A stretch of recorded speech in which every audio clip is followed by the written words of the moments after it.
from the beginning with the end in mind.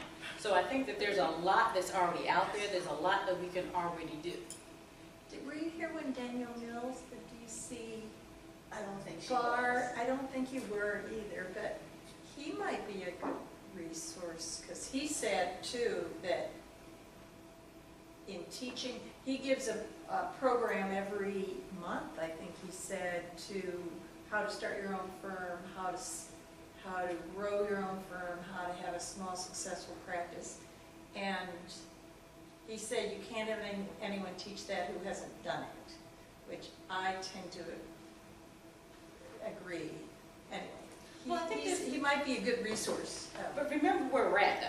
So we're students, and so you're already at a certain place, right? So you do want to have maybe exposure to that, but you're not actually going through it, because you're still at a time like, I'm getting ready to study for the bar. So I'm gonna be, most of us are kind of tuned out for that last little bit, but you do want to have the resources. So if it is a course or something through this, you have, oh, okay, so I can be familiar, I have the resources I can go back to. But there's that space, especially when you're about to graduate, that you kind of tune everything else out. And then you're back at, come, beginning of August, you're like, yes, I'm back. And then, so that could be, part of it. But like I said, they may have those resources, but they're usually for people that are a member of the local bar associations and those resources. And so, so it's better to have it right there, because like I said, they're not reaching back out. Are we still being paid?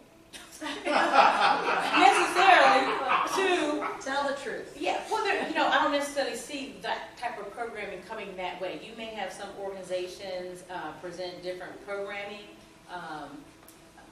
GWAC and other organizations may, help out with that, but not this particular aspect of it so much about being a solo practitioner, because that's not necessarily their focus. But I think for this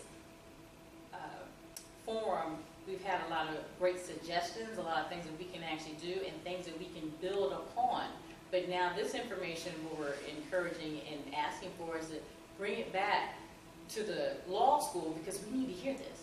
Because this is the type of information that gets you to think that you have other options. There may be another way than just a big firm where you have to spend, 80 hours or whatever, when you can actually say, I can still make a living, making a difference, and having people's lives really be impacted with what I came to law school to do. What normally happens for some of my colleagues is like, you look at this, oh God, this is a student loan bill. What are my choices? I need to go to some place that's going to help me pay this mini mansion rent. And so you kind of lose that passion, because you're like, I can't afford to be able to do what I want and make a living. But with this information, you really can, and you can have your autonomy and do what you want to do if you can just have that funding and the knowledge to be able to maintain and sustain that practice. And folks, I think I got you right back on time. Thank you so much. But remember the little people in law school.